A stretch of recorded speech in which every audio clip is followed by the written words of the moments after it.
న్యాయాధిపతుల గ్రంథం 6వ అధ్యాయం 11వ వచనం నుండి చూద్దాం.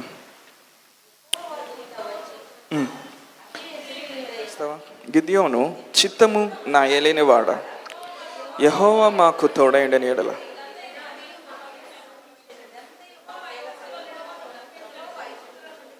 మా పితరులు మాకు వివరించిన ఆయన అద్భుత కార్యములన్నీ ఏమాయను.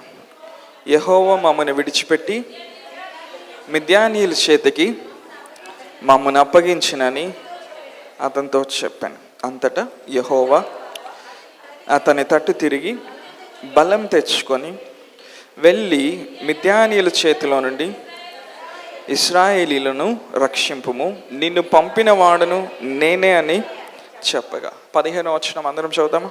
అతడు, చిత్తము నా ఏలినవాడ, నా కుటుంబము మనుష్య గోత్రంలో ఎన్నిక లేనిదే, నా పితరుల కుటుంబంలో నేను కనిష్ఠనై ఉన్నానని ఆయనతో చెప్పాను. అందుకు యెహోవా ఆయననేమి, నేను నీకు తోడైందును గనుక ఒకే మనుషుని హతము చేసినట్లు మిద్యానీయులను నీవు హతం చేయదు అని సెలవిచ్చాను. మనందరికీ బాగా పరిచయం ఉన్నటువంటి వాక్య భాగము. గిద్యోను అనేటువంటి ఒక వ్యక్తిని మనం ఇక్కడ చూస్తూ ఉన్నాం. ఎంతమంది గిద్యోను తెలుసా? బైబిల్లో ఉన్న గిద్యోను. సో గిద్యోను ఏం చేస్తూ ఉన్నాడు? తను దాక్కొని గోధుమల్ని కొడతా ఉన్నాడు, దుల్ల కొడతా ఉన్నాడు. ఇక్కడ వాక్య భాగంలో చూస్తే గానుగు చాట్ల గోధుమల్ని కొడతా ఉన్నాడు. ఇంగ్లీష్లో వైన్ ప్రెస్ అని ఉంటుంది. వైన్ ప్రెస్ అనేది సాధారణంగా వైన్ తయారు చేయడానికి ఉపయోగిస్తారు, ద్రాక్షరసం తీయడానికి ఉపయోగిస్తారు గానుగ సాధారణంగా. సో అక్కడ కాంటెక్స్ట్ ఏదైనప్పటికీ, సో దేవుడు గిద్యోను అనేటువంటి వ్యక్తిని ఏర్పాటు చేసుకుంటా ఉన్నాడు. దేనికి? ఇజ్రాయేలు ప్రజల్ని మిద్యానీయుల చేతి నుండి విడిపించడానికి. అందరు నాతో ఉన్నారు? దేవుడు ఎందుకు ఏర్పాటు చేసుకుంటున్నాడు గిద్యోన్ని? ఇజ్రాయేలీలందరినీ మిద్యానీయుల చేతి నుండి విడిపించటానికి. ఇజ్రాయేలీలు ఎప్పుడైతే దేవుణ్ణి విడిచి ఇతర విగ్రహాల వైపు తిరుగుతూ ఉన్నారో ఏం చేయబడింది? వాళ్ళు ప్రతిసారి కూడా బానిసత్వంలోకి వెళ్తూ ఉండేవాళ్ళు. అలాంటి ఒక సందర్భం ఇక్కడ జరుగుతూ ఉంది. దేవుడు ఏం చేశాడు? మిద్యానీయులకి వారిని అప్పగించాడంట. సో మిద్యానీయులు వచ్చి ఏం చేసేవాళ్ళు అంటే, ప్రతిసారి ఇజ్రాయెల్ పండించిన పంటలన్నీ నాశనం చేసేవాళ్ళు. వాళ్ళకున్న పశువుల్ని, వాళ్ళకున్న ఆవులు, ఎడ్లు అన్నిటినీ కూడా ఏదో తీసుకెళ్ళిపోవటం, లేకపోతే నాశనం చేయటం, ఏదో ఒకటి చేసేవాళ్ళు. అంటే మిద్యానీయుల వల్ల ఇజ్రాయేలీలు బహు దరిద్రమైన స్థితిలోకి వెళ్ళారు. వాళ్ళ ఎకానమీ పడిపోయింది, వాళ్ళ ఆర్థిక వ్యవస్థ పడిపోయింది. తర్వాత వాళ్ళు ఎంత భయంతో ఉంటున్నారంటే, వాళ్ళు దాక్కొని జీవిస్తూ ఉన్నారు. మేబీ ఆ దినముల్లో ఉన్న రోడ్ల మీద కూడా ఎవరు రావట్లేదేమో. ఎందుకంటే ఎప్పుడైతే వీళ్ళు బయటకు వస్తారో మిద్యానీయులు ఏం చేస్తారంట, వచ్చి వీళ్ళని దాడి చేస్తూ ఉంటారు. వీళ్ళకి కలిగినవన్నీ తీసుకొని వెళ్ళిపోతూ ఉంటారు. మేబీ రోడ్డు మీద వాళ్ళు ఒక పర్స్ లేకపోతే ఒక వాలెట్ పెట్టుకొని వెళ్తూ ఉంటే అవి దొంగిలించుకొని వెళ్ళిపోతారు. మేబీ వీళ్ళు మందని మేపుతూ ఉంటే అట్లా బయట వీళ్ళు కనపడ్డారనుకో, మిద్యానీయులు ఏం చేస్తారు? దోచుకొని వెళ్ళిపోతారు. లేకపోతే ఆ మందని అంతటిని హతం చేసి వెళ్ళిపోతారు. ఆ మాంసం అంతా లారీలు వేసుకొని వెళ్ళిపోయేవాళ్ళేమో ఆ రోజుల్లో. మేబీ ఆ రోజుల్లో ట్రాన్స్పోర్ట్ సిస్టమ్ ఎలా ఉందో. ఒక భయంకరమైన శత్రువుతో దేవుని బిడ్డలు ఏం చేస్తూ ఉన్నారు? పోరాడుతూ ఉన్నారు. ఇట్స్ అ బ్యాటిల్ అన్నమాట. దేవుడు ఏం చేస్తూ ఉన్నాడు? మనలాంటి ఒక సాధారణమైన వ్యక్తిని ఆయన ఏర్పాటు చేసుకొని పిలుస్తూ ఉన్నాడు. మేబీ దేవుడు మాట్లాడితే అంతగా గ్రహించి ఉండేవాడు కాదేమో అనుకుంటాను నేను. ఎందుకని ఆల్రెడీ భయంలో బ్రతుకుతూ ఉన్నాడు. ఇప్పుడు దేవుడు ఏం చేశాడు? తన దూతను పంపించాడు. తన దూతను పంపించి తన దూత ద్వారా మాట్లాడిస్తూ ఉన్నాడు దేవుడు. ఇదిగో గిద్యోను, దేవుడు నిన్ను ఏర్పాటు చేసుకున్నాడు. ఆ దూత కనబడి ఏమంటున్నాడు? పరాక్రమం గల బలాఢ్యుడ. పొద్దున మనం పాట పాడాం కదా, అవునా? ఆ దూత ఏమంటాడు? You mighty man of valour అంటున్నాడు. పరాక్రమం గల బలాఢ్యుడు అనగాల గిద్యోని ఎవరిని పిలుస్తున్నాడు అనుకొని ఉంటాడు. నేను సందుల్లో దాక్కొని బ్రతుకుతున్నాము, బండ సందుల్లో దాక్కొని మేము బ్రతుకుతున్నాము. మిద్యానీయులు వచ్చి ఎప్పుడు మా మీద పడితే నాశనం అయిపోతాం మాకే తెలియదు. వాళ్ళు ఎప్పుడు మమ్మల్ని చంపేస్తారో తెలియదు. మాకు కలిగిన మందల్ని, మనకు కలిగిన ఆవుల్ని, మేకల్ని, ఎడ్లని ఎప్పుడు తీసుకొని వెళ్ళిపోతారో తెలియదు. మా పంటల్ని ఎప్పుడు నాశనం చేసుకొని లేకపోతే పాడు చేసి వెళ్ళిపోతారో తెలియదు. మేము ఇంత భయంలో బ్రతుకుతూ ఉంటే దేవుని దూత వచ్చేయమంటున్నాడు. దేవుని దూత వచ్చేయమంటున్నాడు. అందరు చెప్పాలి ఆ మాట. You mighty man of valour అంటున్నాడు. పరాక్రమము గల బలాఢ్యుడు అంటున్నాడు.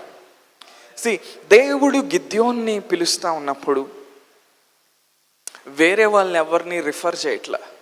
గిద్యోన్ ఎలాంటోడు, గిద్యోన్ వంశం ఏంటి, గిద్యోన్ బాగా ప్రార్థన చేసుకుంటాడా, గిద్యోనికి బాగా ధైర్యం ఉందా? అవునా?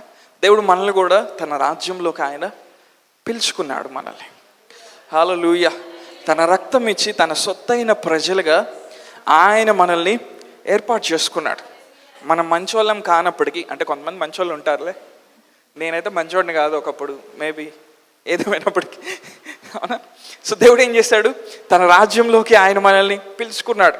మన బ్యాక్గ్రౌండ్ని బట్టి, మన తలాంతులు బట్టి, మన దగ్గర ఉన్న డబ్బుని బట్టి, మన హోదా బట్టి, మన పలుకుబడి బట్టి కాదు. దేవుడు ఏం చేశాడు? తన కృప ద్వారా ఆయన మనల్ని పిలుచుకున్నాడు. ఆయన మనల్ని ఏర్పాటు చేసుకున్నాడు. ఏర్పాటు చేసుకొని ఏం చేయాలనుకుంటున్నాడు? గిద్యోన్ని ఎలా పిలుచుకున్నాడో దేవుడు మనల్ని కూడా అలా పిలుచుకున్నాడు. హల్లెలూయా.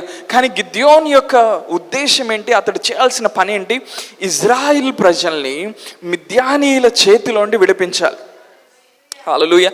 విశ్వాసులంగా మనం చేయాల్సిన పని ఏంటి? చీకట్లో ఉన్న వాళ్ళని, దేవుణ్ణి ఎరగని వాళ్ళందరినీ కూడా దేవుని వెలుగులోకి మనం తీసుకొని రావాలి. హల్లెలూయా. అంటే దేవుడు ఏ వ్యక్తిని పిలిచినా, ఏ వ్యక్తిని ఏర్పాటు చేసుకున్నా ఒక ప్రత్యేకమైన పని నిమిత్తం ఆయన ఏర్పాటు చేసుకుంటాడు. దేవుడు ఎవరిని ఖాళీగా ఉండమని పిలవలేదు. ఎందుకని? ప్రతి ఒక్కరికి ఏం చేశాడు? ఒక పర్పస్ పెట్టాడు, ఒక ఉద్దేశం పెట్టాడు. నువ్వు గుంటూరులో ఈ టైంలో, ఈ సంవత్సరంలో ఇక్కడ బ్రతుకుతున్నావు అంటే ఒక ఉద్దేశం నిమిత్తం దేవుడు ఇక్కడ పెట్టాడు. నీ లైఫ్ మీద ఒక పర్పస్ ఉంది. గిద్యోన్ ఏమంటాడు? ప్రభా, నేనా పరాక్రమ గల బలాఢ్యుడు? నేనా ప్రభా? నువ్వా నన్ను ఏర్పాటు చేసుకుంది? సరే ప్రభా, నీతో మాట్లాడాలని చెప్పి ఒకప్పుడు అద్భుతాలు జరిగాయి కదా. మా తండ్రుల జీవితాల్లో నువ్వు కార్యాలు చేసి ఐగుప్తులో నుండి నువ్వు వాళ్ళని బయటికి తీసుకొచ్చావు కదా ప్రభా, ఇప్పుడు ఏంటి జరగట్లేదు? మనందరికీ రెగ్యులర్గా వచ్చే ప్రశ్న గిద్యోనికి వచ్చింది. గిద్యోన్ ఏమంటున్నాడు? ప్రభా, నువ్వు కార్యాలు చేసే దేవుడు కదా, నువ్వు కానీ మాతో ఉంటే వీళ్ళ కింద మమ్మల్ని ఎందుకు బానిసలుగా పెడతావు? ఎప్పుడైనా వచ్చిందా ఇలాంటి ప్రశ్న? జీవితంలో కొన్ని వాటిని ఎదుర్కొంటా ఉన్నప్పుడు, ప్రభా నువ్వా మమ్మల్ని పిలిచింది? నువ్వు కానీ మమ్మల్ని పిలిచి ఉంటే ఈ పోరాటం ఏంటి? నువ్వే మమ్మల్ని పిలిచి ఉంటే ఈ ఆర్థికపరమైన ఇబ్బందులు ఏంటి? నువ్వే నన్ను పిలిచి ఉంటే ఈ అనారోగ్యం ఎందుకు వస్తుంది? గిద్యోనికి కూడా అదే ప్రశ్న వచ్చింది. దేవుని దూత ఎక్కువ ఎక్స్ప్లెనేషన్ ఇవ్వట్లా. ఎందుకని? దూతలు ఎక్కువ సోది చెప్పరు.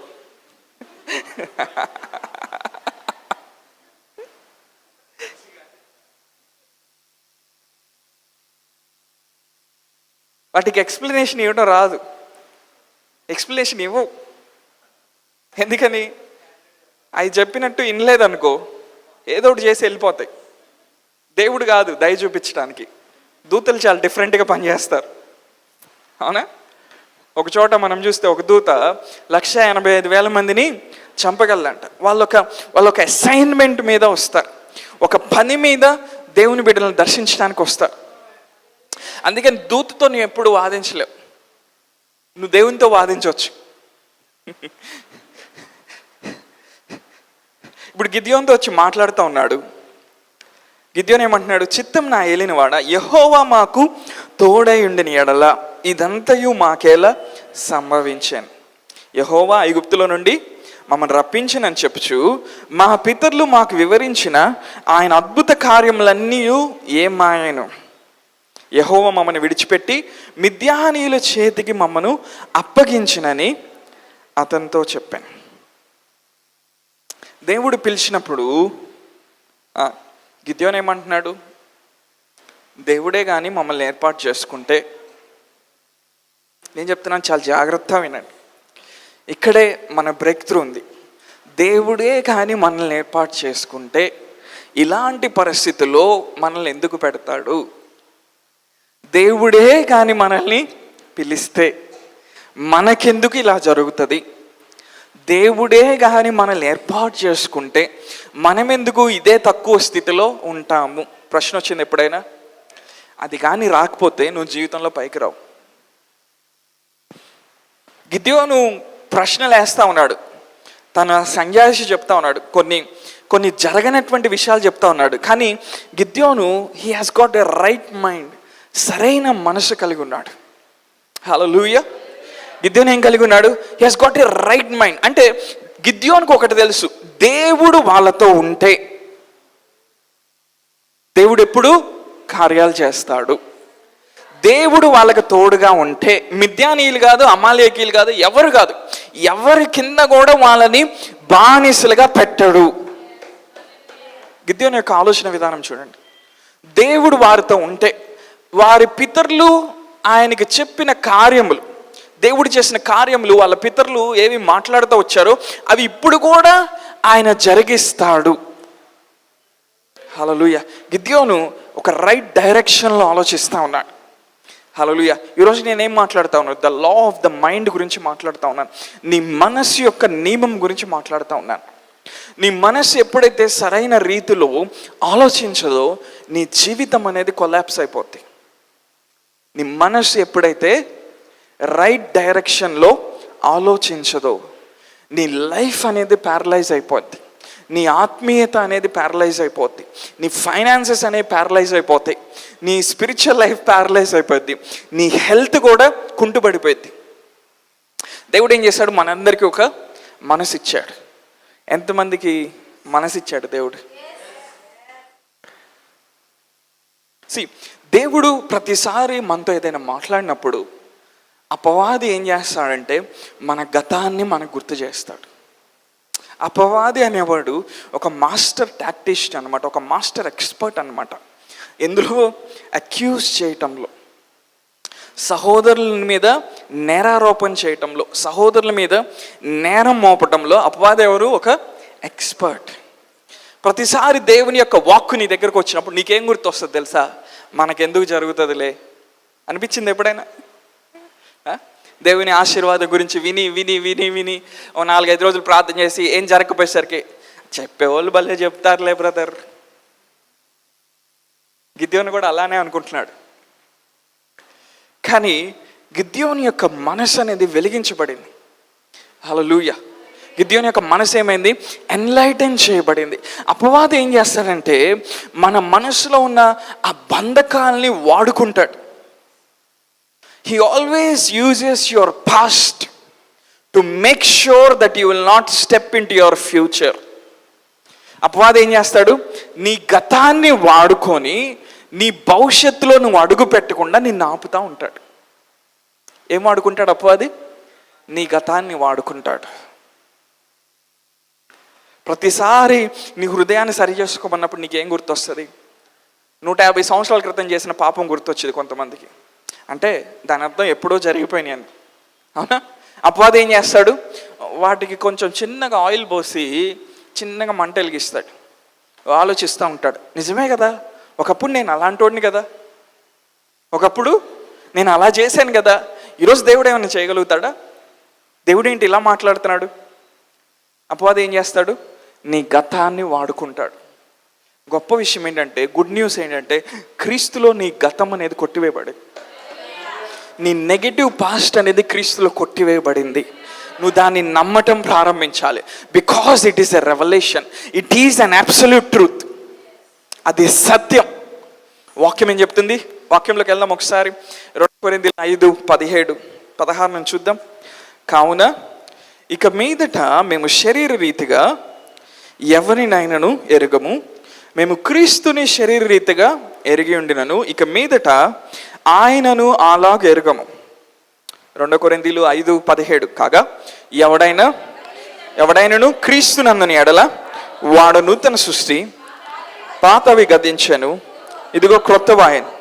సమస్తము దేవుని వలనైనవి, ఆయన మనలను క్రీస్తు ద్వారా తనతో సమాధానపరుచుకొని ఆ సమాధానపరచు పరిచర్య మాకు అనుగ్రహించను. అదేమనగా, ఆ మాట అందరు చదువుతారా? అదేమనగా వారి మీద మోపక ఆ సమాధాన వాక్యంను మాకు అప్పగించాను. అక్కడ భాగం చూసారా? దేవుడు ఏం చేశాడంట? వారి అపరాధములను వారి మీద మోపక. దేవుడంట నీ అపరాధముల్ని నీ మీద మోపట్లేదంట. అని మంచి దేవుడా కాదా? కానీ చాలాసార్లు ఏం చేస్తావు? నువ్వు మోపుకుంటావు నీ మీద, నీకు బాగా ఇష్టం. అపవాది ఏం చేస్తాడు? నీ మనసులో ఒక చిన్న తంత్రం వేస్తాడు. ఏంటి, దేవుడు ఇంతగా నిన్ను ఆశ్రయిస్తాడా? దేవుడు నీకు చేస్తాడా? దేవుడు నిన్ను లేపుతాడా? ఒకప్పుడు నువ్వు ఎలా బ్రతికావో నీకు తెలుసా అంటాడు. అనగానే నువ్వు ఆ బిస్కెట్కి మొత్తం నీరు గారిపోయి, నిజమే, కరెక్టే కదా, ఈ తమ్ముడు చెప్తుంది కరెక్టే కదా, వాడు తమ్ముడు కాదు, వాడు దొంగ, వాడు దోచుకోవడానికి, హత్య చేయడానికి, నాశనం చేయడానికి వస్తాడు. యేసుప్రభువు వారు ఎందుకు వచ్చారు? ఆయన సమృద్ధి అయిన జీవాన్ని ఇవ్వడానికి వచ్చాడు. ఒకసారి దేవునికి మహిమ చెల్లిద్దామా? హల్లెలూయా. యేసయ్య ఎందుకు వచ్చాడు? సమృద్ధి అయిన జీవాన్ని ఇవ్వడానికి వచ్చాడు. నువ్వు ఎప్పుడు సమృద్ధిలో బ్రతకటానికి, ఆత్మీయ సమృద్ధిలో నువ్వు బ్రతకటానికి, ఏ నేరారోపణ లేకుండా నువ్వు బ్రతకటానికి, తండ్రి యొక్క నిజమైన కుమారుడిగా ఆ పరిపూర్ణమైన ప్రేమలో నువ్వు బ్రతకటానికి, పరిపూర్ణమైన పరిశుద్ధాత్మయందలి ఆనందంలో నువ్వు బ్రతకటానికి ఆయన నీకు సువార్తను తీసుకొని వచ్చాడు. హల్లెలూయా. కానీ అపవాదం ఏం చేస్తాడు? నీ గతాన్ని ఉపయోగించుకుంటాడు. ఈరోజు నేనేం చెప్తున్నానో మీరు గ్రహించగలిగితే మీ జీవితంలో గొప్ప వాటిని ఆలోచించడం ప్రారంభిస్తారు, గొప్ప వాటిని చేయటం ప్రారంభిస్తారు, గొప్ప వాగ్దానాల యొక్క నెరవేర్పును చూడటం ప్రారంభిస్తారు. అపవాది ఏం వాడుకుంటాడు? అందరూ చెప్పాలి, ఏం వాడుకుంటాడు? నీ గతాన్ని వాడుకుంటాడు. సరే, ఒక వ్యక్తి దేవుని తెలుసుకోబోయే ముందు బాగా దొంగతనం చేసేవాడు అనుకుందాం, ఓకేనా? ఏం దొంగతనం చేసేవాడు? పెన్సిళ్ళు, ఎరేజర్లు కాదులే, ఏదైనా మంచి కార్లు దొంగతనం చేసేవాడు అనుకుందాం, ఓకేనా? ఈవెన్ దొంగతనంలో కూడా బెంజ్ కారు, ఆడి, రోల్స్ రాయస్ ఎక్కువ దొరకవు కదా, అవి దొంగతనం చేసేవాడు అనుకుందాం. ఇప్పుడు ప్రభువుని తెలుసుకున్నాడు. యేసయ్యా నువ్వే నా రక్షకుడు అని ఇట్లా ఎవరో దైవజండి చెప్పగానే ఆల్టర్ దగ్గరకు వచ్చి కన్నీరు కాచి బుడబుడ మొత్తానికి ఏదో చేసి మొత్తానికి వచ్చాడు. ఇప్పుడు దొంగతనం చేయాలన్న ఆ బుద్ధి పోయిద్ది అనుకుంటున్నారా?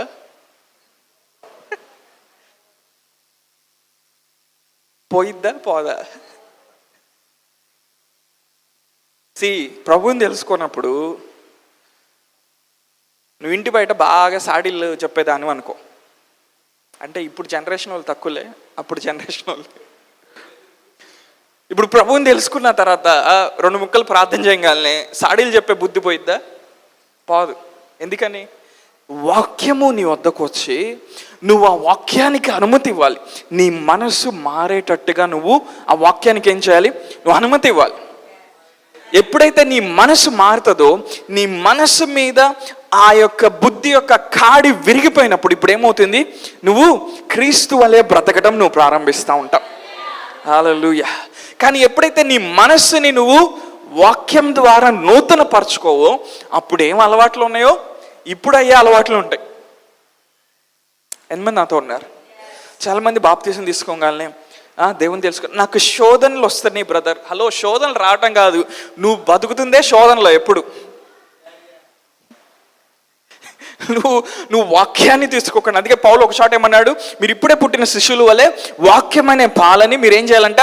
అపేక్షించాలంట. Unit to desire. ఆ వాక్యాన్ని నువ్వు డిజైర్ చేయటం, ఆ వాక్యం అనే పాలను నువ్వు తాగటం మొదలుపెట్టినప్పుడు అప్పుడు నీ మనసులో ఉన్న కాడులు విరిగిపోయి నువ్వు నూతనత్వంతో, హల్లెలూయా, క్రీస్తు అనుగ్రహించే నూతనత్వంతో నువ్వు ఆలోచించడం మొదలు పెడతావు. నీ మైండ్కి క్లారిటీ రావటం మొదలవుతుంది. హల్లెలూయా. చాలామంది జీవిస్తారు, కానీ వాళ్ళ మైండ్కి క్లారిటీ ఉండదు. సంవత్సరాలు అయిపోతూ ఉంటాయి. ఏం చెప్తా ఉన్నాను ఈరోజు? అపవాది ఏం చేస్తాడు? నీ గతాన్ని వాడుకుంటాడు. చిన్నప్పుడు ఏదో క్లాస్లో నువ్వు ఫెయిల్ అయి ఉంటావు. ఇప్పుడు ఏదో యూనివర్సిటీకో కాలేజ్లో నువ్వు ఎక్కడ ఎగ్జామ్ రాసేటప్పుడు సడన్గా నీకు ఆ మంచి జ్ఞాపకం గుర్తు చేస్తాడు. అరే, నీకు సీట్ వచ్చిద్దా? చిన్నప్పుడే ఫెయిల్ అయ్యావు, పెద్ద అయినప్పుడు పాస్ అవుతావా? గ్యారెంటీ. వీడు ఆల్రెడీ చాలా రోజులు కష్టపడి చదివి ఉంటాడు. ఇప్పుడు ఏమంటున్నాడు అపవాది? ఇప్పుడు నువ్వు పాస్ అవుతావా? నీకు అంత ఉందా? వాడు ఇంకా ఏమంటాడో తెలుసా? దేవుడు పాస్ చేయాలన్నా నేను ఫెయిల్ చేస్తారా తమ్ముడు అంటాడు. ఎందుకని? వాడు సాడీలు చెప్పేవాడు, వాడు నేరారోపణ మోపేవాడు. ప్రతిసారి నువ్వు దేవునిలో ముందుకు వెళ్దామనుకుంటావు, 2 రోజులు ప్రార్థన చేస్తావు, 3 రోజులు ప్రార్థన చేస్తావు, 4వ రోజు స్మూత్గా ఒకటి గుర్తు చేస్తాడు నీకు. ఎప్పుడో 10 సంవత్సరాల క్రితం అక్కడ రోడ్డు మీద వెళ్తా ఉన్నప్పుడు ఎవరో ఆంటీ నిన్ను చూసి రే పనికి వాళ్ళోడని ఏదో అని ఉంటుంది. లేకపోతే మీ పేరెంట్స్, లేకపోతే టీచర్స్, లేకపోతే మీ తోటి స్నేహితులు నిన్నేదో ఒక మాట అని ఉంటారు. ఇప్పుడు సడన్గా 4వ రోజు ఏమైంది? నువ్వు ప్రార్థన లోతులోకి వెళ్ళే కొంది లోతైంది గుర్తొచ్చింది. ఈ లోతు ఆ లోతు 2 లోతులు మ్యాచ్ అవ్వట్లా. నువ్వేం చేస్తావు? ఫైనల్గా ఏ లోతు నాకు వద్దని ఖాళీ ప్రదేశం వైపు వెళ్ళిపోవటం మొదలు పెడతాం. హలో, నేను అందరికీ జరిగే చెప్తున్నానండి, అంతే నాతో ఉన్నారా? సరే, నేను చెప్పే కాదంటే మీరు ప్రయత్నం చేసి చూడండి. కొన్నిసార్లు బాగా ప్రార్థన చేయాలనుకుంటారు, అవునా? ఆ రోజే కుర్బానీకి అమ్మేట గుర్తొస్తుంది, ఆ రోజే దమ్ బిర్యానీ గుర్తొస్తుంది. కొన్నిసార్లు కొంతమంది డెసిషన్ తీసుకోండి, ఈ రోజు నుండి అందరు కొట్టాలి, నేను ఈరోజు మెసేజ్ విన్నాను ఆశీర్వాదం గురించి, ప్రభా ఏదేమైనా సరే నా బట్టలు చినిగిపోయినా సరే, అసలు ఈ భూమి మీద అసలు అన్ని భూకంపాలు వచ్చినా సరే నేను మాత్రం ఆశ్రయించబడాలి ప్రభా అంటావు. 2 రోజులు చేస్తావు, 3వ రోజు మీ ఆవిడేమంటుంది? రే చాలే. యూజువల్గా లేడీస్ ఎప్పుడు అభ్యంతర పెట్టరు, జెంట్సే ఎక్కువ అభ్యంతర పెడతారని నేను అనుకుంటాను ఆత్మీయ విషయాలు. కరెక్టేనా? ఏం లేడీస్ ఏకీభవిస్తారా? లేకపోతే మీరు కూడా మా భర్త మారటమే గొప్ప ఆశీర్వాదం అండి, ఇంకా అంత మించింది ఏమన్నారు అంటారా? అపవాది ఏం చేస్తున్నాడు? ప్రతిసారి గతాన్ని తీసుకొని వస్తున్నాడు. గిదెయోను జీవితంలో తన గతానికి కనెక్షన్ ఉంది, తన పాస్ట్కి కనెక్షన్ ఉంది. దేవుడు చెప్పిన దాంట్లోకి వెళ్లకుండా ఎక్కడ కనెక్షన్ ఉంది గిదెయోనికి? తన గతంలో కనెక్షన్ ఉంది. వాక్యం ఏం చేస్తుందంటే నీ గతంతో నీకున్న కనెక్షన్స్ని కట్ చేస్తుంది. హల్లెలూయా. పౌలు ఏం చేస్తూ ఉన్నాడు? మారకముందు దేవుని బిడ్డలు హింసిస్తూ ఉన్నాడు, చంపుతూ ఉన్నాడు, సంఘాలు నాశనం చేస్తూ ఉన్నాడు. కానీ ఒక చోటుకు వచ్చేసరికి పౌలు ఏమంటాడు? ఎవరి విషయంలో నా మనస్సాక్షి అభ్యంతర పడట్లేదు అంటాడు. ఎందుకు అనగలుగుతున్నాడు? తనని, తన గతాన్ని వేరు చేసుకోగలిగాడు. హల్లెలూయా. ఇంకో చోట ఏమంటాడంటే మేలైనది నేను చేయాలనుకుంటున్నాను కానీ చేయలేకపోతున్నాను, ఒకవేళ నేను చేయకూడని కీడు చేస్తున్నానంటే అది నా యందున్న పాపమే తప్ప నేను కాదు అంటాడు. అంటే పౌలు ఏం చేస్తున్నాడు? తనని, తన గతాన్ని వేరు చేస్తున్నాడు. హల్లెలూయా. నీ గతాన్ని నిన్ను వేరు చేయటం నువ్వు నేర్చుకోవాలి. అంటే దాంట్లో నుండి నువ్వు బయటకు వచ్చి చూసినప్పుడు క్రీస్తు నీకు అనుగ్రహించిన సమాధాన వాక్ అనే పరిచర్య ద్వారా నువ్వు దాన్ని చూసినప్పుడు నీకు తెలుసు దేవుడు ఆ గతాన్ని కొట్టేశాడని నువ్వు చెప్పగలుగుతావు. సదేవుని చెప్పకూడదమ్మా? హల్లెలూయా. ఇప్పుడు నువ్వేం చేయబడ్డావు? నీ గతంలో ఉన్న వ్యతిరేక అనుభవాల నుండి, ప్రతికూల పరిస్థితుల నుండి, లేదా చేసిన పొరపాట్ల నుండి, పాపం నుండి, తప్పుల నుండి నువ్వు వేరు చేయబడ్డావు. కాబట్టి ఇప్పుడు దేవుని వాక్ వచ్చినప్పుడు ఏం చేస్తుంది? నీకు ఒక భవిష్యత్తుని విడుదల చేస్తుంది. హల్లెలూయా. ఇప్పుడు నువ్వేం చేస్తావు? ఒక ఫ్రీ మైండ్తో నువ్వు ఆ భవిష్యత్తులోకి అడుగు పెడతావు. ఎంతమంది సంతోషంగా ఉన్నారు? మైండ్ ఫ్రీ అయిపోతే ఆల్మోస్ట్ అన్ని ప్రాబ్లమ్స్ నుండి నువ్వు ఫ్రీ అయినట్టే. ఇందులో నా మిస్టరీ ఏంటో తెలుసా? నీ మైండ్ ఫ్రీ అవ్వకుండా చేస్తాడు ఒకడు ఉంటాడు. నీ మైండ్ ఫ్రీగా ఉండటం వాడికి ఇష్టంలా. పౌలు ఇంకో చోట ఏమంటాడు? మనం పోరాడినది శరీరంతో కాదు, ఎవరంట? ప్రధానులు, అధికారులు, అంధకార సంబంధులకు, లోకనాలతో, ఆకాశ మండలం అందున్న దురాత్మల సమూహంతో మనం పోరాడుతున్నామంట. వాళ్ళు మనతో ఎక్కడ పోరాడుతున్నారు? వచ్చి కత్తి తీసుకొని మన ఇంట్లో మెయిన్ డోర్ గుంటే రావట్లే. వాళ్ళు ఎక్కడ పోరాడుతున్నారు? మైండ్. అందరు చెప్తారా ఏంటిది? మైండ్. ఎక్కడ పోరాడుతున్నాడు? నీకు డిప్రెషన్ ఎక్కడ వస్తుంది? ముందు మైండ్లో వస్తుంది. నీకు డబ్బులు రావు, నువ్వు జీవితంలో పైకి రాలేవు, లేకపోతే నువ్వు అంత దరిద్రుడివి, నీ అంత చండాల వ్యక్తి లేడని అపవాదం ఎక్కడ చెప్తున్నాడు నీకు? నీ మైండ్లో చెప్తున్నాడు. నువ్వేమనుకుంటున్నావు? పేదరాశి పెద్దమ్మ చెప్తున్న కథ ఇది చాలా స్మూత్గా ఉందని నువ్వు దాన్ని యాక్సెప్ట్ చేయడం మొదలు పెట్టావు అనుకో, ఇప్పుడు ఏమవుతుంది? నీ నీ నీ దేహం అంతా కూడా కరప్ట్ అవుతుంది. కానీ దేవుని వాక్యం వచ్చి ఏం చేస్తుంది? ప్రతి అబద్ధాన్ని, ప్రతి వితర్కాన్ని, ప్రతి ఒక్క ఆటంకాన్ని, ప్రతి ఒక్క నెగిటివ్ పాస్ట్ని, గతంలో నువ్వు చేసిన ప్రతిదాన్ని అది 2 అంచుల ఖడ్గం వలె వచ్చి ఏం చేస్తుంది? బ్రేక్ చేస్తుంది. హల్లెలూయా. కొన్నిసార్లు నువ్వు గతం నుంచి బయటపడాలంటే ఏం చేయాల్సిన అవసరంలా, ఇలాంటి ఒక ప్లేస్లోకి వచ్చి నువ్వు వాక్యం వింటే చాలు, సర్వీస్ అయిపోయేలో బయటకు వస్తావు. ఎందుకని? ఈ వాక్ని పరిశుద్ధాత్మ దేవుడు 2 అంచెల ఖడ్గంగా తీసుకెళ్ళి నీ స్పిరిట్లోకి, నీ సోల్లోకి, ఈవెన్ నీ బోన్స్లోకి వెళ్తుందంట నీ వాక్యం. మన బాడీలో సెల్స్ ఉంటాయి తెలుసా? అందరికీ కణాలు ఉంటాయి. ప్రతి సెల్లో మెమరీ ఉంటుంది. దేవుని వాక్యం ఏం చేస్తుంది తెలుసా? ఆ సెల్ లోపల, ఆ కణం లోపల ఉన్న ఆ మెమరీలోకి వెళ్ళి నీ గతాన్ని అట్లా వేరు చేస్తుంది. వేరు చేసి క్రీస్తు నీకు ఇచ్చిన గుర్తింపు ఏంటంటే నువ్వు ఇప్పుడు పరిశుద్ధుడు, నువ్వు ఇప్పుడు నీతిమంతుడు, దేవుని యొక్క కుమారుడు అన్న రుజువు నీ లోపల, ఆ మెమరీ లోపల పరిశుద్ధాత్మ రాస్తూ ఉంటాడు వాక్యాన్ని ఉపయోగించి. హల్లెలూయా. అప్పుడు నువ్వేమవుతా ఉంటావు? ఫ్రీ అవుతూ ఉంటావు. ఫ్రీ అవుతూ ఉంటావు. మేబీ చిన్నప్పుడు ఏమన్నా లైంగిక వేధింపులకు గురయ్యావా?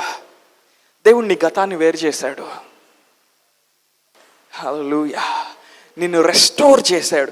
ఆయన తన మహిమతో తిరిగి నిన్ను అలంకరించాడు.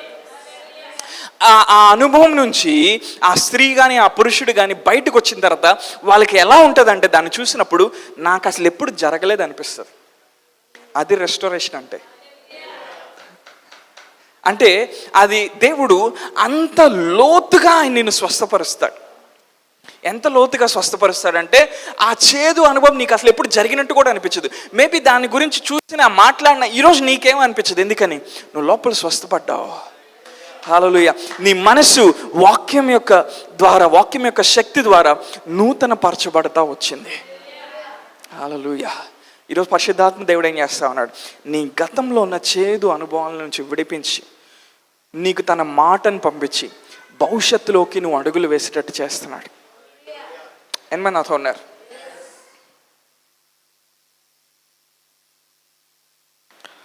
దేవుడు ఏం చేస్తా ఉన్నాడంట? God is not counting on your sins. నీ పాపాలు ఆయన గుర్తుపెట్టుకోవట్లేదు. పాపాల బ్యాచ్ ఎక్కువ ఉంటే, అంటే పాపాల బ్యాచ్ అని కాదులే కానీ ఎక్కువ ఆ మెమరీస్, జ్ఞాపకాలు ఎక్కువ ఉంటే నువ్వు ప్రతిసారి గొడ్డపలు కొట్టి వేసి తవ్వి రాళ్ళు బయట తీయాల్సిన అవసరంలా. ఎంతమంది నాతో ఉన్నారు? కొంతమంది చెప్తే బాగా కోపం వస్తుంది, కానీ తప్పదు. కొన్ని మతపరమైన వాటిని బ్రేక్ చేయాలి మనం.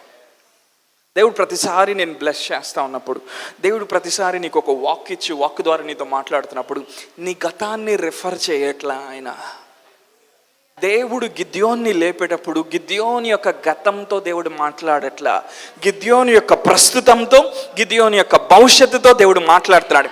ఎందుకని? గిద్యోని యొక్క గతాన్ని, అందులో నెగిటివ్ విషయాలు ఏమన్నా ఉంటే దేవుడు దాన్ని కొట్టివేశాడు ఆల్రెడీ. హల్లెలూయా. దాన్ని ఏమంటారంటే సమాధానపరచు పరిచర్య అంటారు. చాలామంది ఏం చేస్తున్నారంటే ప్రార్థన చేసి యేసు రక్తం చేత కడగబడి బాప్తిజం తీసుకొని మళ్ళా జరిగిపోయిన గుర్తు చేసుకుంటున్నారు. అవునా? మళ్ళీ ఈరోజు ప్రభా క్షమించు, ప్రభా క్షమించు నాయన. దేవుడు ఏమన్నా, అరే ఎవడు రైడు, నేను క్షమించి 15 ఏళ్ళు అవుతుందిరా. లేదు ప్రభా నన్ను క్షమించు. మళ్ళీ దేవుడు ఏమంటాడు? ఆల్రెడీ సిలువలో నేను క్షమించానబ్బా, నా కుమారుడు రక్తం కాల్చినప్పుడు ఆల్రెడీ నువ్వు క్షమించబడ్డావు. హల్లెలూయా. ఎవరికైనా గతంలో చేదు అనుభవాలతో మంచి కనెక్షన్ ఉందా? మొత్తం కట్ అయిపోతాయి, ఏం ప్రాబ్లంలే. హల్లెలూయా. బయటికి వెళ్ళేసరికి ఒక నూతన సృష్టిగా, ఒక ఫ్రెష్ పర్సన్గా నువ్వు వెళ్తావు. నువ్వు కూడా చెప్తావు, ఇప్పుడు నేను క్రీస్తునందు నేను ఉన్నాను కాబట్టి నేను నూతన సృష్టి, ఇంకా ఎవరిని కూడా నేను శరీరానుసారంగా నేను ఎరగట్లేదు. మనుషులు నన్ను నిందించినా, మనుషులు నన్ను అవమానపరిచినా, మనుషులు నా జీవితం మీద రాళ్ళేసినా వాటిని నేను మోయట్లా. ఎందుకని? క్షమించి వాటిని వదిలేశాను.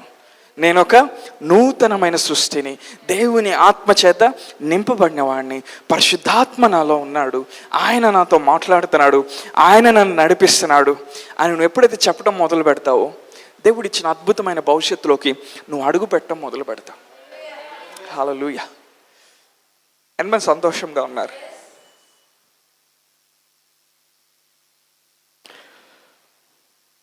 ఒకసారి రోమపత్రిక 12వ అధ్యాయంలోకి వెళ్దామా? అందరికి తెలిసిన భాగం 2వ వచనంలోకి వెళ్దాం. రూపాంతరం పొందాడు. యాంప్లిఫైడ్ క్లాసిక్లో చూద్దాం. Do not be confirm to this world, fashioned after and adopted to its external superficial customs, but be transformed by the entire renewal of your mind, by its new ideals and its new attitude. ఆ last line చూస్తారా? But be transformed. అందరు చదువుతారా? But be transformed, changed by the entire renewal of your mind, by its new ideals and its new attitude. అక్కడ 2 పదాలు చూస్తా ఉన్నాం. ఒకటి ఏంటంటే ఐడియల్స్. ఐడియల్ అంటే ఆదర్శవంతమైన విషయము అని. యాటిట్యూడ్ అంటే ఏంటి? వైఖరి. సో ఎప్పుడైతే నువ్వు నూతన సృష్టిగా అయ్యావో ఈ 2 విషయాలు కానీ నీ లోపల మార్పు చెందకపోతే నీకు పాత సృష్టికి వ్యత్యాసం లేదు. ఏం మారుతాయి అంట? ఐడియల్స్. అంటే నువ్వు దేన్ని ఆదర్శవంతంగా తీసుకుంటావో, దేన్ని చూసి నువ్వు ఇన్స్పైర్ అవుతావో, దేన్ని చూసి నువ్వు ఆత్మీయంగా లేకపోతే ఏ విషయంలో అయినా ప్రేరేపించబడతావో ఆ విషయము సరైనదో లేదో నీకు తెలియాలి. రెండోది ఏంటి?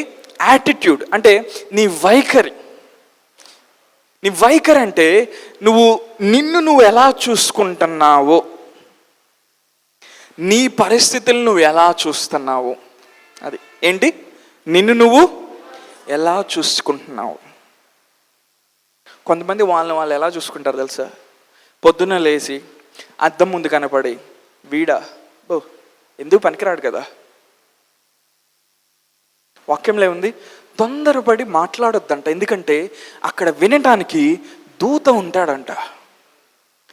మన జీవితంలోకి వచ్చే చాలా అనవసరమైన విషయాలు, చాలా శాపాలు, చాలా చెడు విషయాలు ఏంటో తెలుసా? మనం ఆల్రెడీ మాట్లాడి వదిలేసినాయి. మనం సరదాగా మాట్లాడి ఉంటాం. ఎవరు వింటున్నారంట? అది దూత వింటున్నాడంట. ఆత్మీయ ప్రపంచం దాన్ని రిసీవ్ చేసుకుంటుంది. దేవుడేమంటున్నాడు? నూతనమైన ఐడియల్స్ నేను మీకు ఇస్తాను. అంటే ఏది నువ్వు ఆదర్శంగా తీసుకోవాలో, ఏది ఉత్తమమైందో, అనుకూలమైనదో, సంపూర్ణమైందో దేవుని చిత్తాన్ని నువ్వు పరీక్షించి తెలుసుకున్నప్పుడంట నీ మనస్సు మారుతూ ఉంటుందంట.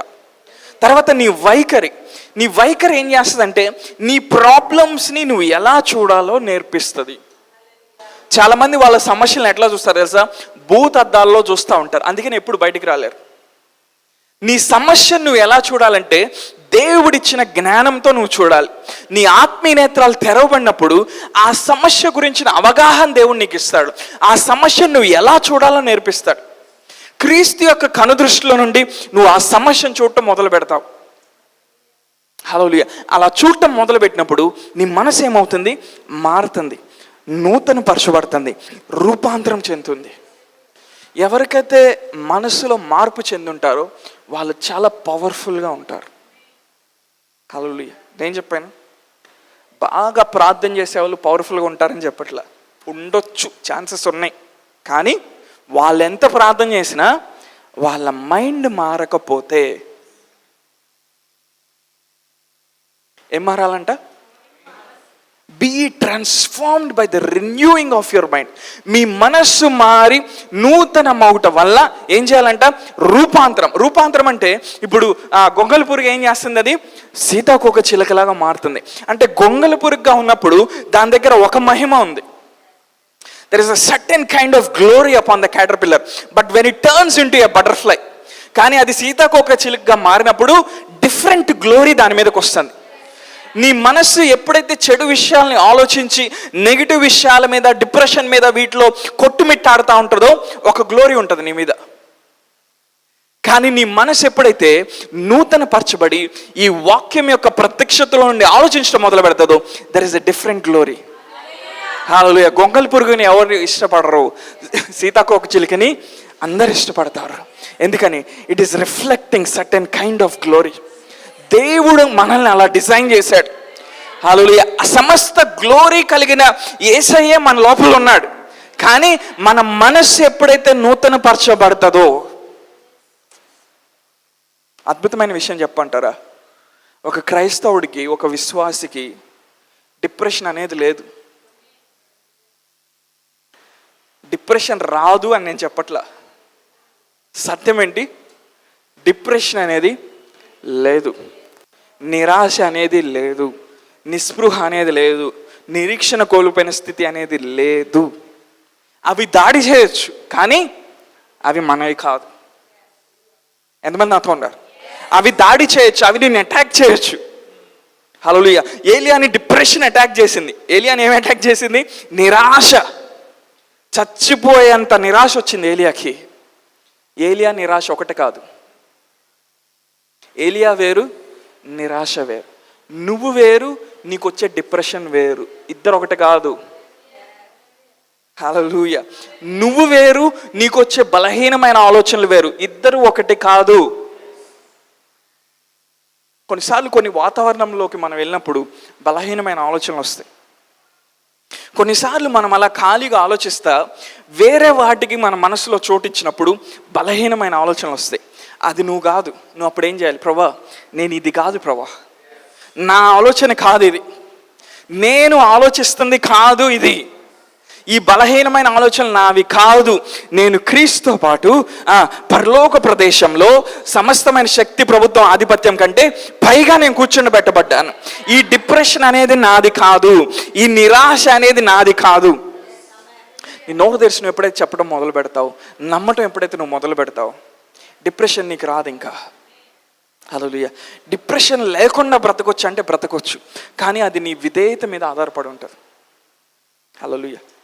అసలు డిప్రెషన్ రాకుండా ఉండాలంటే ఏం చేయాలి? ఇది ఒక మందు ఉంది, పెద్ద మందు ఇది. డిప్రెషన్ ఎక్కువ ఉన్నప్పుడు డోస్ ఎక్కువ తీసుకోవాలి. నువ్వు డిప్రెస్ ఎందుకు అవుతున్నావు తెలుసా? డోస్ లేకపోవటం వల్ల. టీకా పడాలి ఎప్పుడప్పుడు. హల్లెలూయా. నువ్వెందుకు ఒక్కడవే కూర్చొని నైట్ అంతా నువ్వు ఆలోచిస్తూ ఉంటావు? మీ పక్కన మీ ఆయన కూడా పట్టించుకోడు నిన్ను. పిచ్చిదే, ఏదో ఆలోచిస్తలే, ఏమనుకో, మాకు భార్యాభర్తలు జరుగుతుంది. ఏమండి మనకు అలా జరుగుతుంది కదా అంటే వెంటనే భర్త ఏమంటాడు? ఇప్పుడు పట్టుకొని ఆలోచిస్తా, నీ దారి నువ్వు అంటాడు. ఎందుకని? ఆ టైంలో ఆయన మనసులో డిప్రెషన్ లేదు. హలో, మనకేం కావాలంటే, దేవుని బిడ్డలమైన మనకి సింపతి కావాలి, సానుభూతి కావాలి. పాస్టర్ గారు నాకు దెబ్బ తగిలింది పాస్టర్ గారు, మీరు తీసి కట్టేసి, మీరు ఆల్కహాల్ పూసి, మీరు టించర్ వేసి ఏదో ఒకటి చేయాలి. లేదు. He sent his word and he healed them and he delivered them out of all their afflictions. ఆయన తన వాక్కుని పంపి వారిని స్వస్థపరిచాను, వాళ్ళు కలిగిన శ్రమలన్నిటిలో నుండి వాళ్ళని విడిపించాను. దేవుడు ఏం చేశాడంట? తన వాక్కుని పంపాడంట. నీ డిప్రెషన్కి దేవుడు ఏం చేశాడు తెలుసా? వాక్కుని పంపాడు. గతం నిన్ను బాధిస్తుందా? దానికి దేవుడు ఏం చేశాడు తెలుసా? తన వాక్కుని పంపాడు. హల్లెలూయా. చాలా మందికి ఏం కావాలి? సానుభూతి కావాలి. మీకు ఎప్పుడైనా ఇలా అనిపిస్తుందా? నన్ను ఎవరు పట్టించుకోవట్లేదు, నాకేం జరగట్లేదు, నాకే ఎందుకు ఇలా అవుతుంది? మరి నీకు కాకపోతే ఎవడికి అవుతాయి? నేనే ఎందుకు ఇలా అయిపోతున్నాను? బేసికల్గా నీకేం అవ్వట్లా, బాగానే ఉన్నావు, నీకు అట్లా అనిపిస్తుంది అంతే. ఎందుకని? మందు లేదు, డోస్ వేసుకోలా, వారం రోజులు అయింది డోస్ వేసుకొని, సంవత్సరం అయింది కొంతమంది ఈ డోస్ వేసుకొని. డోస్ అంటే ఏదో అనుకో మాకండి, ఇది వాక్యం. ఆ వాక్యం లేనప్పుడు ఏమనిపిస్తుంది? చీకటి వెలుగు లేని చోట ఏముంటుంది? చీకటి ఉంటుంది. నువ్వు చీకట్లో గుండా వెళ్తున్నావు అనుకో, అడవిలో గుండా ప్రయాణం చేస్తున్నావు అనుకో, ఎక్కడేం దొరుకుతుందో నీకు తెలియదు, ఏ ముళ్ళు తొక్కుతావో నీకు తెలియదు, ఏ కంపం తగులుకుంటావో నీకు తెలియదు, ఏ మృగం వచ్చి నీ మీద పడుతుందో తెలియదు. చీకట్లో అలానే ఉంటుంది. కానీ నీ వాక్యము వెళ్ళడగుడు తోడనే ఏమవుతుందంట? వెలుగు కలుగుతుంది. The entrance of thy word. Hallelujah. ఈరోజు దేవుని వాక్యం కొంతమంది ఆత్మలోకి ప్రవేశిస్తూ ఉంది, మీ గతాన్ని కట్ చేస్తూ ఉంది, మీ భవిష్యత్తుని ఓపెన్ చేస్తూ ఉంది. I command your future to be open in the name of Jesus. మీ అద్భుతమైన భవిష్యత్తులోకి మీరు నడవబోతూ ఉన్నారు. ఎందుకో తెలుసా? గతం వల్ల బాధపరచబడే స్థితి నుండి దేవుడు విడిపిస్తూ ఉన్నాడు. హల్లెలూయా. అందుకని ఆయన వాక్యం చాలా గొప్పది, చాలా శ్రేష్టమైంది, చాలా అద్భుతమైంది. ఈ వాక్యం ఏంటంట? మెడిసిన్ అంట. రాత్రి నువ్వు ఒంటరిగా ఉండి పడుకుంటున్నప్పుడు ఏం చేయాలి? గుర్తు చేసుకోవాలి. హల్లెలూయా. ధ్యానించాలి, గుర్తు చేసుకోవాలి. నీ మైండ్ని ఎప్పటికప్పుడు షార్పెన్ చేసుకోవాలి. హల్లెలూయా. నువ్వు లైఫ్లో ఇంక్రీజ్ అవ్వాలనుకుంటున్నావా? ఎక్స్పాండ్ అవ్వాలనుకుంటున్నావా? ఫైనాన్షియల్గా గ్రో అవ్వాలనుకుంటున్నావా? ఆర్థికంగా ఉన్న పరిమితిలోండి బయటికి రావాలనుకుంటున్నావా? ఈ వాక్యపు వెలుగు నీ లోపలికి వచ్చేంత వరకు దేవుడు చూస్తూ ఉంటాడు. వన్స్ రెవల్యూషన్ నీకు వస్తే డిఫరెంట్ గ్లోరీని నువ్వు ధరించుకుంటావు. రెవల్యూషన్ నీకు వస్తే, వాక్య ప్రత్యక్షత నీకు వస్తే, నీ ఆర్థిక పరిమితులు విరిగిపోతాయి. హల్లెలూయా. ఎంతమందికి నిజంగా మారాలని ఉంది? ఆల్రెడీ ఎప్పుడో మారాడు, మళ్ళీ ఏం మారు? నీ పక్కన ఉన్న వ్యక్తితో చెప్పు, change is painful but there is no growth without change. అంటే అర్థం ఏంటి? మార్పు అనేది పెయిన్ఫుల్గా ఉంటుంది.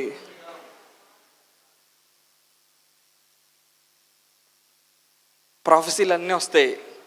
5 సంవత్సరాలు, 10 సంవత్సరాలు, 15 సంవత్సరాలు ఏం జరుగుతున్నట్టు అనిపించదు. దేవుడు చూస్తూ ఉంటాడు. మారాడా ఈడు నిజంగా, లేకపోతే పైన మేకప్ వేసుకొని తిరుగుతున్నాడా? అంటే మేకప్ వేసుకోవద్దని కాదు, పైన వేషధారణ. మార్పు అనేది ఎలా ఉంటుందంట? బాధాకరంగా ఉంటుంది. డాక్టర్ గారు మత్తి ఇవ్వకుండా సర్జరీ చేశాడానికి ఎట్లా ఉంటుంది? అంతకంటే బాధగా ఉంటుంది మార్పు. కొంతమంది కొన్ని విషయాల్లో మారలా ఇంకా, అందుకే తెలియదు వాళ్ళకి ఆ బాధ ఎట్టుంటుందో. మారిన వాళ్ళకి తెలుస్తుంది మార్పు ఎలా ఉంటుంది. బాధాకరంగా ఉంటుంది. ఎక్కడో సందుల్లో బండల కింద దాక్కుంటున్న గిద్యోన్ని దేవుడు వచ్చేయమంటున్నాడు. గిద్యోను, నా ప్రజలని ఇశ్రాయేలు నడిపించాలనగానే, ప్రభా ఏంటి ప్రభా నాకు చెప్తున్నావా? నేనా ప్రభా? ప్రభా మనుష్య గోత్రం నాది, ఆ గోత్రాన్ని ఎవడు పట్టించుకోవట్లా, ఆ గోత్రంలో కూడా అత్యల్పుణ్ణి ప్రభా నేను అంటున్నాడు. గిద్యోనికి వాక్యం తెలుసు. యోసేపు ఆశ్రయించినప్పుడు మనిషిని లేపకుండా ఎఫ్రాయిం లేపాడని గిద్యోనికి తెలుసు. అదే డైలాగ్ని దేవదూత దగ్గర ఉపయోగించుకుంటున్నాడు. కానీ దేవదూత ఏమంటున్నాడు? ఇవన్నీ నాకు పట్టవమ్మా, ఇవన్నీ నా దగ్గర చెల్లవు. దేవుడు నన్ను పంపించాడు ఏమని?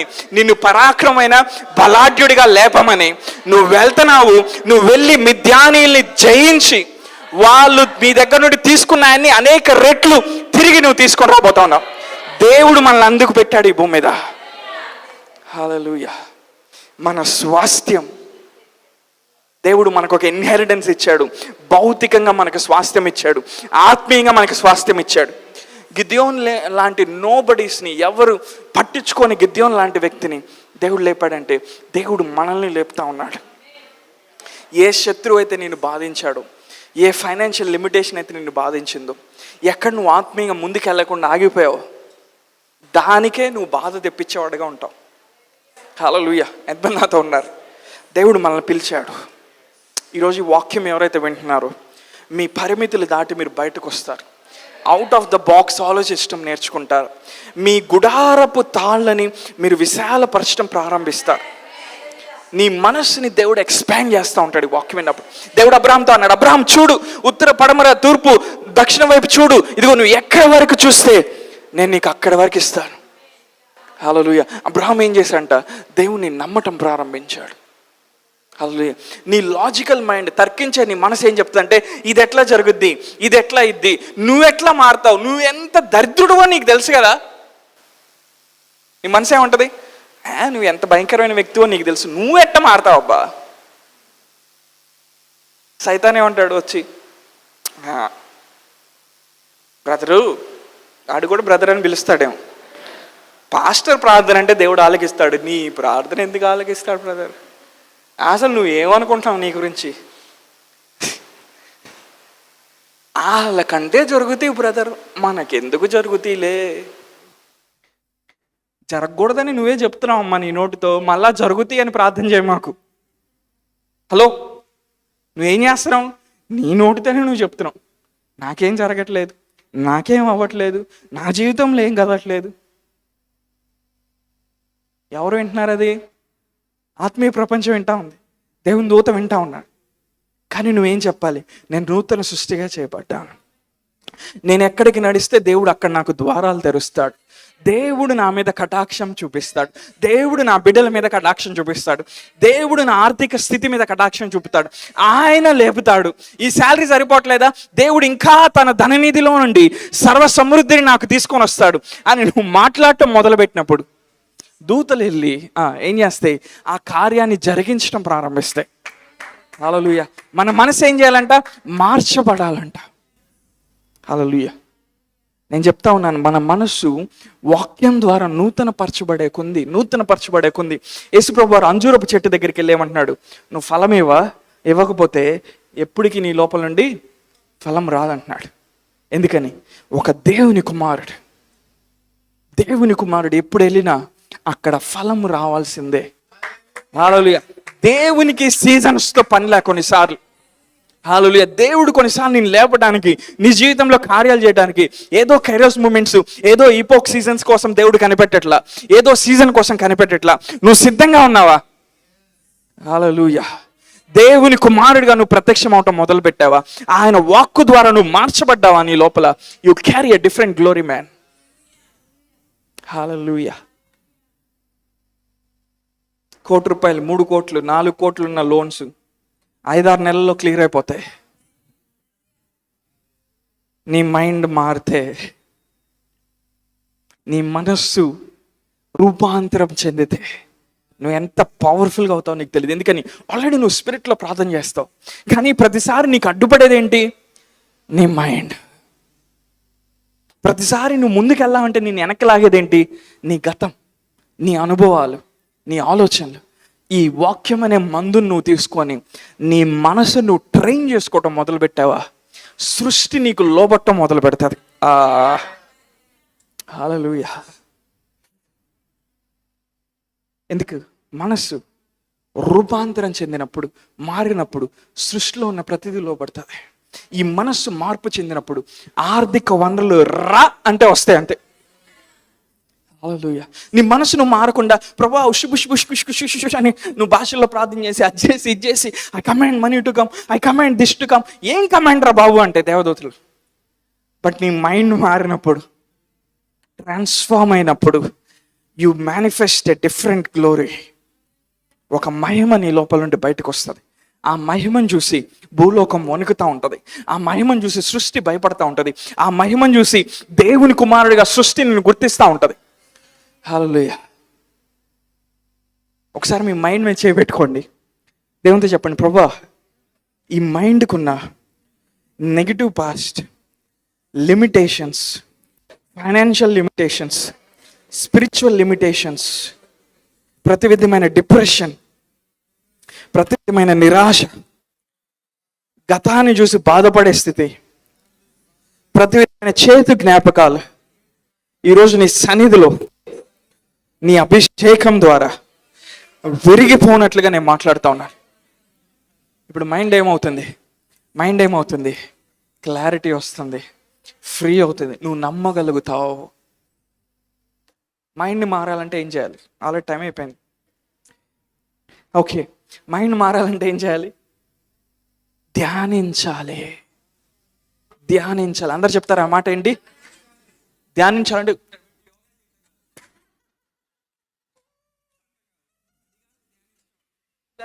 బాగా గాలి తీసుకో.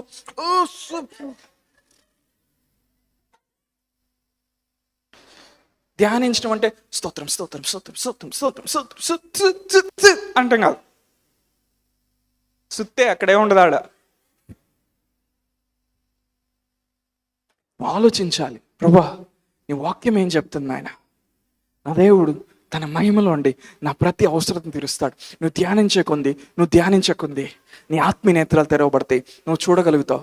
నీ ప్రతి గిన్నె నింపబట్టం నువ్వు చూడగలుగుతావు. నీ ప్రతి అవసరత తీర్చబట్టం నువ్వు చూడగలుగుతావు. దేవుడు నేను ఎక్కడికి తీసుకెళ్తున్నాడో దాంట్లోకి నువ్వు నడవడం ప్రారంభిస్తావు. నేను బాహ్యంగా మీ ముందే వాక్యం చెప్తున్నా, ఆత్మీయంగా ఇంకా చాలా మంది ముందు వాక్యం చెప్తున్నా. ఎందుకని? మనం భవిష్యత్తులోకి ఎక్కడికి వెళ్ళబోతున్నామో ఆల్రెడీ స్పిరిచువలైజ్ చూడటం మొదలు పెడతాయి. హల్లెలూయా. మేబీ నీ శాలరీ 20,000 30,000, నీకు అది సరిపోవట్లా. నువ్వు చూడాలి. వాక్యం యొక్క వెలుగు వచ్చే కొంది నువ్వు క్లెయిమ్ చేయొచ్చు. ప్రభా ₹1,00,000 నా లిమిటేషన్ కాదు ప్రభా. 2 లక్షలు కాదు ప్రభా, ఇంకొంచెం దాటాలి ప్రభా.